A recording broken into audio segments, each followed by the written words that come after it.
So I've talked a little bit about the challenge I'm having on my cherry trees right now, where I'm finding Japanese beetles are eating the foliage.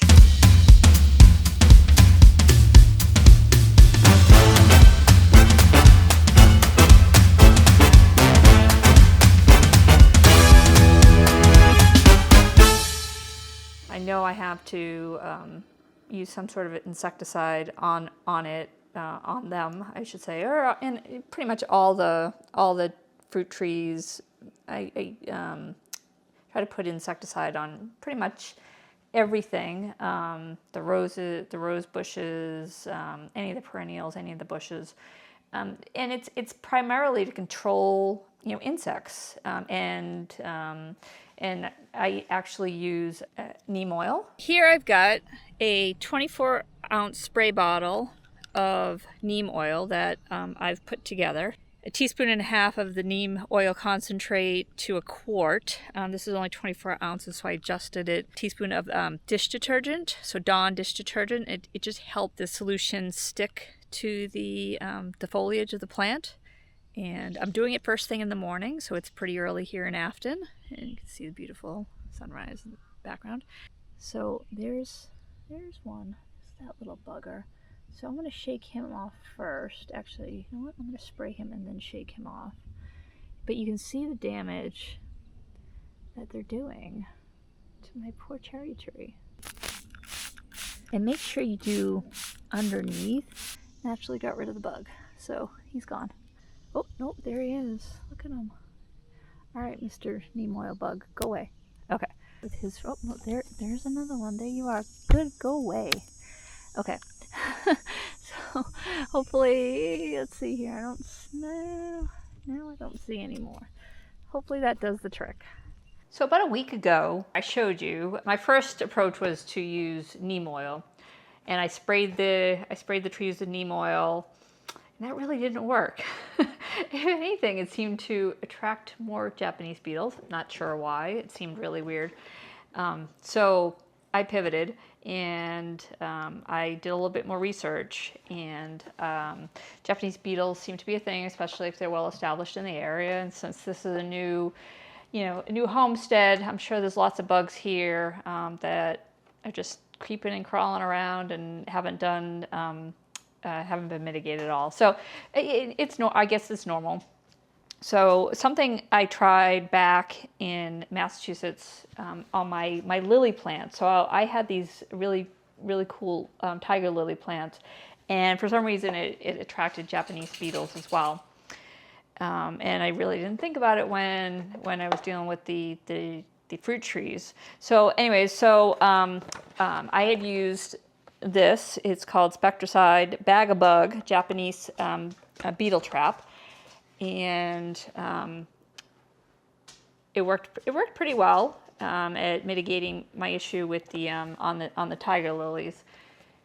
So in doing some research on how to mitigate them here, it was suggested to get beetle traps, which again I've used. So I'm like, oh, and I had some. Actually, I had brought some with me from my my gardening kit. So I went out and found what I had stashed away, and I decided to try it out, see what would happen.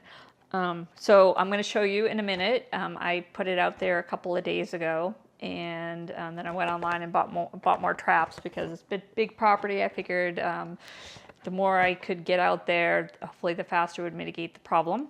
So I'm going to show you in a moment or two the bags that I set up and what's in them, and see if it's helping with my problem at all. So, okay, be back in a second. As you can see, I've put the Spectrabug beetle bags together, and I've hung them on my fence here, which is about 20 feet away from this. So the second tree down there is a cherry tree, and I actually put several of them out here. I put 3 of them out here. Some of the recommendations are to make sure you put them at least 20-30 feet away from the trees or the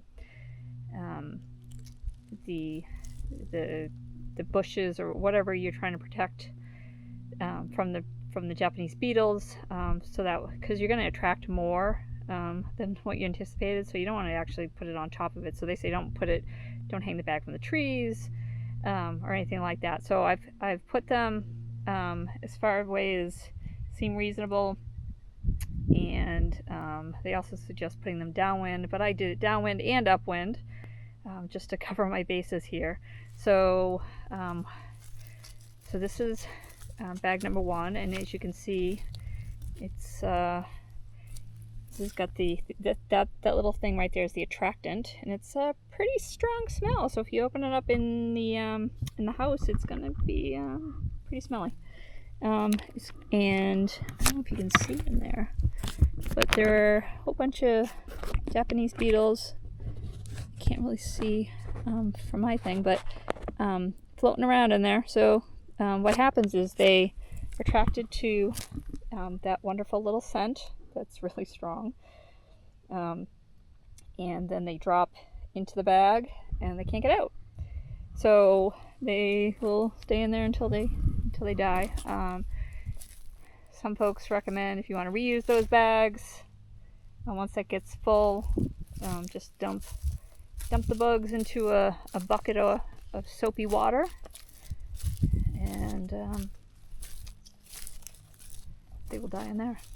So anyway, so this is my cherry tree that got affected, and I mean, I don't see, the last couple days I've checked on it, there were some on there, but I don't see any on there today. I'm going to shake it up a little bit. No, I don't see any flying away, so maybe that's a good sign. We're actually mitigating this problem. So this is one cherry tree though. Alright, let's go check on the other bags. So the one I just showed, the bag I just showed you, was the second one I put up a couple of days after I got the new supply of the traps. So this one coming up, I can see it was actually, this was the first one. I put this up about 3 days ago. And there is quite the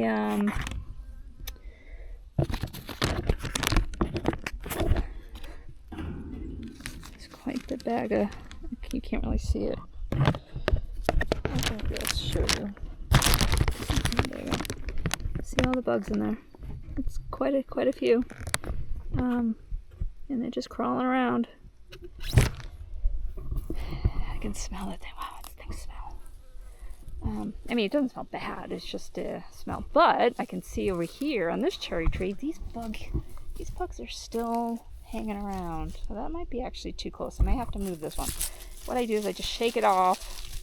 I come out here about 2-3 times a day lately, and I've just been shaking them off, and hopefully shaking them off scares them off and attracts them over to the bag over there. This is actually looking a lot better than it did last week, and got some new growth on here, so hopefully that helped a little bit. Alright, so let's see my bag down at the end. Let's see what else. They're even on some of these other. This one's my apple tree. They don't seem to be eating the apple tree, they're just kind of hanging out there.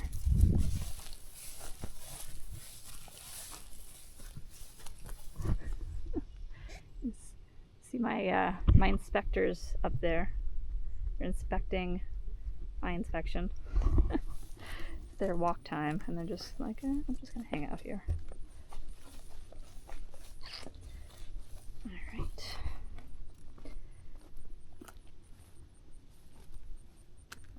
This one's the pear tree. Looking pretty good, huh? I don't seem to like the Japanese beetles. Don't seem to like the pear trees, just the cherry trees. Alright, here's another cherry. See the damage it did over here. Look in there, just these buggers. Look at them all hanging out. Now I'm just gonna Still hanging out.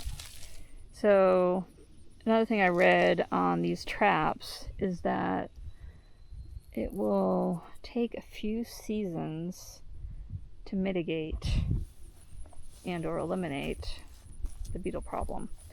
So the faster you get these going, you reduce the population. It's my eastern redbud. Looks pretty good. The less they have a chance to lay their larvae and reproduce and all of that. So really hoping that, you know, the next few years this will be less and less of a problem. There's nothing on that one either. Apple tree looks alright. Alright, let's check out the bag here. So I don't know if there's anything in this bag. Oh no, I stand corrected. They're just way at the bottom. There is a whole ton of them in there.